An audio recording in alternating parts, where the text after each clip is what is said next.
Welcome back to the Band Guide. I'm your band guy, Colin, and this is another 5-minute GarageBand expert where I'm bringing you 30 tips and tricks for mixing and recording in GarageBand in 30 days.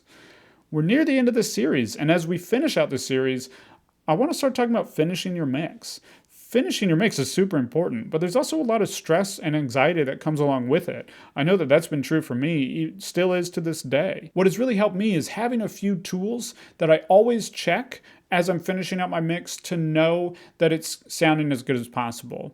And this is the simplest of them all. This is one that you should always do in your session before you even export it, just to make sure you really have the right balance of things going on in your song.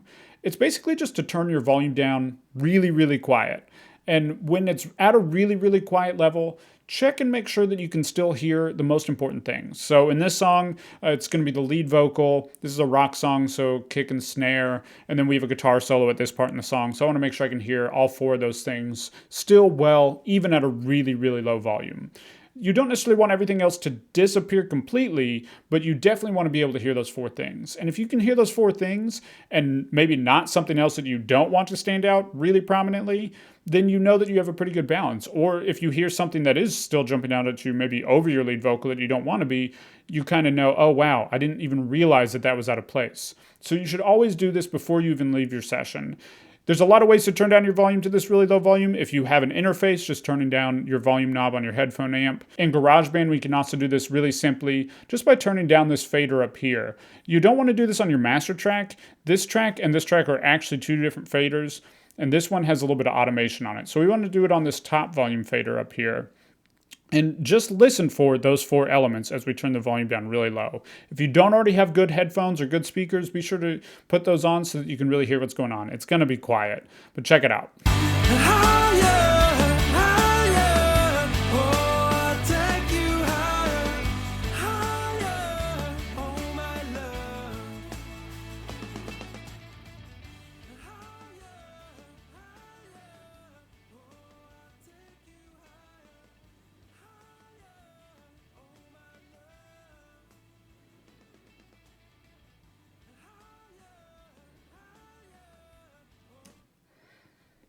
Pretty interesting, right? You can still hear those four things. Everything else is still there a little bit, but it's really tucked quiet.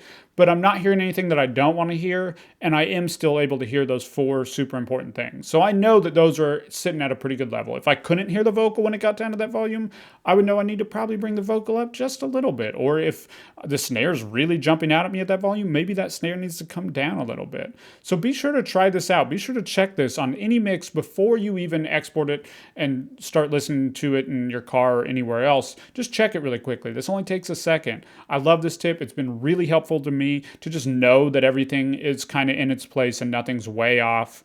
Try it out. And if you haven't already, be sure to grab my 6-step checklist to a pro mix in GarageBand. We mix this song through that exact process on this channel, and this process will just help you get a professional sounding mix in GarageBand completely free. So I'll link to that in the description below. It's completely free, 6 steps to a pro mix in GarageBand.